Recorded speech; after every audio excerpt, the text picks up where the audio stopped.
तो अपन आज डिस्कस करने वाले हैं चैप्टर 11 ऑर्गेनिज्म एंड पॉपुलेशन के बारे में, जो कि क्लास 12 का एनसीईआरटी बुक से अपन का डिस्कशन होने वाला है। So let us begin with the topic. अपन लाइन टू लाइन यहाँ पे एनसीईआरटी के हर एक लाइन को समझेंगे, उसको रीड आउट करेंगे, उसको उसका एक्सप्लेनेशन देंगे, ताकि जो हमारा नीट का जो सिलेबस है वो कम्प्लीटली बहुत ही अच्छे से क्रिस्टल क्लियर हो सके। और उसके बाद अगर आप चाहो तो आफ्टर दैट आपको केवल और केवल एनसीईआरटी रीड करना है, and that's it, you are done to go with questions. उसके बाद से अपन को क्वेश्चंस सॉल्व भी करने हैं, है ना। तो अगर आप इस पूरे लेक्चर को कवर करते हो तो केवल और केवल आपको एनसीईआरटी रीड करना है अपने से एक बारी खुद, फिर आप क्वेश्चंस के लिए तैयार हो जाते हो।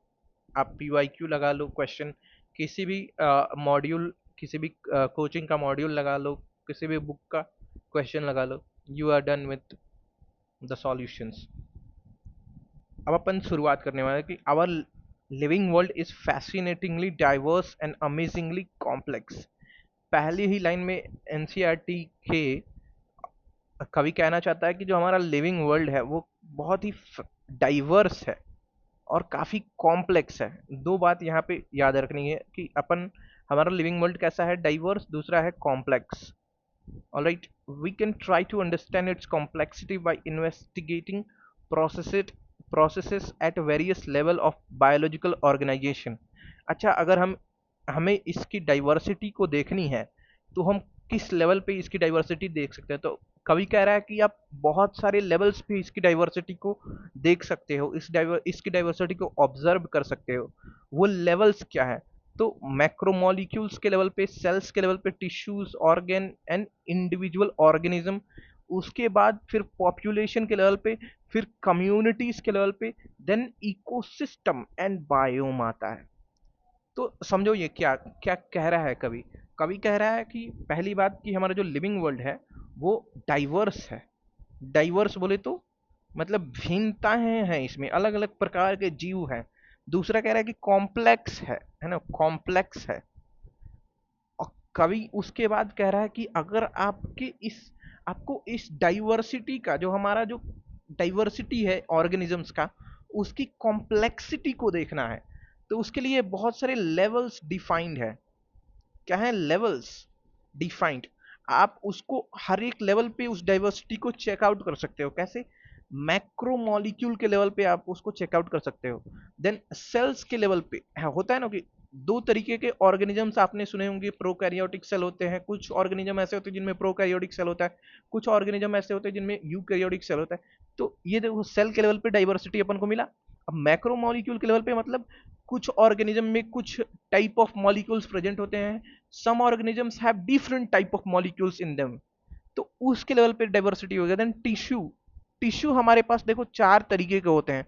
उसके बेसिस पे कुछ ऑर्गेनिजम्स के पास कुछ स्पेसिफिक टिश्यूज अवेलेबल होती हैं, कुछ ऑर्गेनिज्म के पास कुछ स्पेसिफिक टिश्यूज अवेलेबल होती हैं। और जितने भी चार जो टिश्यूज हैं उनके बेसिस पे different different types of tissues different different component से मिलकर डिफरेंट डिफरेंट ऑर्गेनिजम्स को डिफाइन करता है। और सिमिलरली ऑर्गेन्स के बेसिस पे कुछ ऑर्गेनिजम्स में सम स्पेसिफिक ऑर्गन्स अवेलेबल होते हैं। अगर कुछ ऑर्गेनिज्म में वही स्पेसिफिक ऑर्गन्स एब्सेंट है तो वो डिफरेंट हो गया, तो डाइवर्स हो गया। तो मैं आपको बताना क्या चाह रहा हूं कि जो डाइवर्सिटी है वो डिफरेंट लेवल्स पे कॉम्प्लेक्स है। और डिफरेंट लेवल पे हमारा जो कॉम्प्लेक्सिटी है ऑर्गेनिज्म का वो हम देख सकते हैं।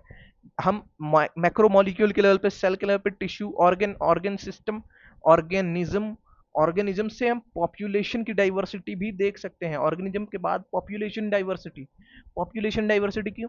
अब भाई एनिमल का, अब जैसे डॉग जो है और ह्यूमन है, इनका एक पर्टिकुलर, ये दो इंडिविजुअल्स हैं, इनसे मिलकर के एक पॉपुलेशन बनता है जो कि दोनों ही अलग पॉपुलेशन होता है। ये डाइवर्सिटी है, ठीक है। अब ये पॉपुलेशन एक कम्युनिटीज में रहते हैं तो मिलकर के ये एक कम्युनिटी बना रहे हैं। और कम्युनिटी के लेवल पे ये दोनों डिफरेंट कैसे हैं? फिर कम्युनिटी से इकोसिस्टम बनेगा तो इकोसिस्टम के लेवल पे डाइवर्सिटी कैसा है? इकोसिस्टम जो होता है वो बायोम से मिलके बना होता है। अब बायोम से डाइवर्सिटी कैसी दिखती है, तो इन इन लेवल्स पे अपन डाइवर्स्ड हैं, और कभी यही कहना चाह रहा है इस पूरे लाइन से। At any level of biological organization we can ask two type of questions.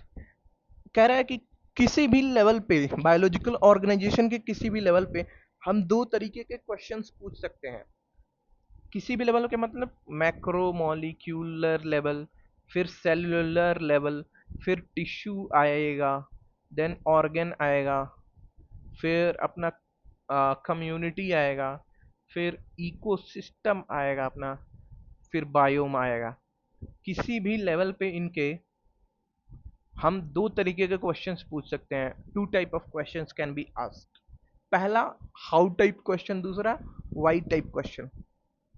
क्या क्या क्या क्वेश्चन है? For example, when we hear a bulbul singing early morning in the garden we can ask how does the bird sing. अगर आप एक बुलबुल bird जो है उसको सिंग करते हुए सुनते हो, तो आप उससे दो तरीके के क्वेश्चन पूछ सकते हो कि भैया कि ये कैसे, हाउ, कैसे ये सिंग कर रही है, गा कैसे रही है, और वाई, क्यों गा रही है।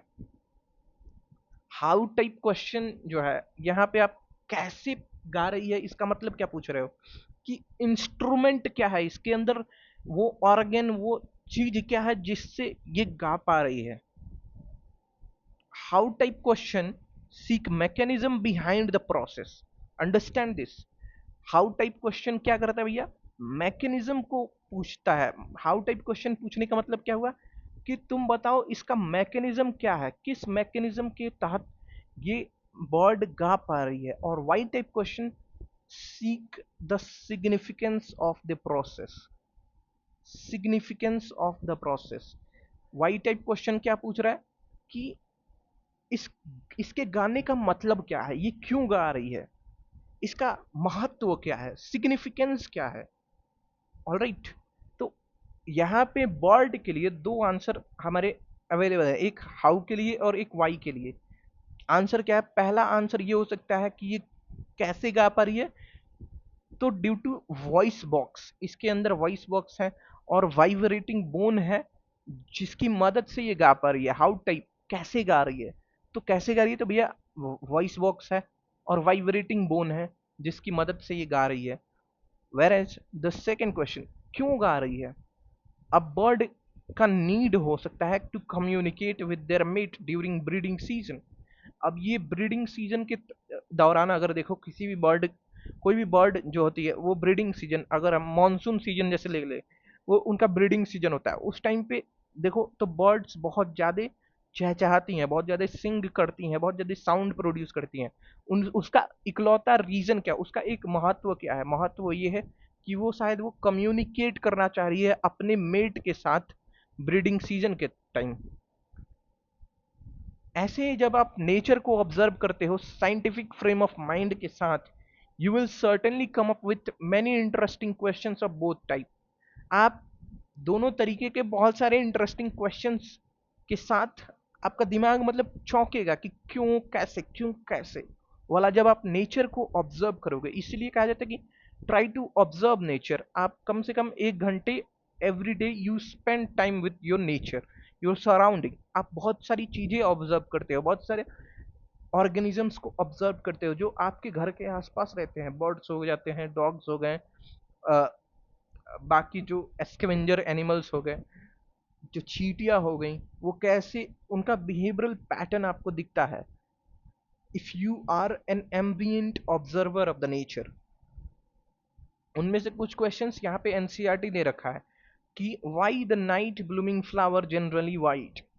रात में जो खिलने वाला फूल होता है वो सफेद ही क्यों होता है, सोचा है कभी? Try to think about it. How does the bee knows which flower has the nectar. Bee को, मधुमक्खी को कैसे पता कि किस फ्लावर में नेक्टर होगा, किस फ्लावर में नेक्टर नहीं होगा। Why does cactus have so many thorns. Cactus के पास इतने सारे कांटे क्यों हैं। Have you ever thought about it, और कैसे हैं। हाउ डज द थिक स्पॉर्जेज रिकॉग्नाइजेस हर ओन मदर।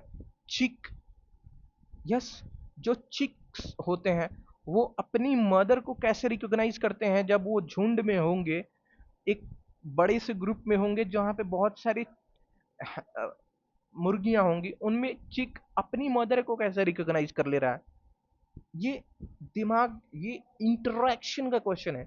ये ऑर्गेनिज्म एंड पॉपुलेशन का बहुत ही इंपॉर्टेंट क्वेश्चन है मेरे भाई।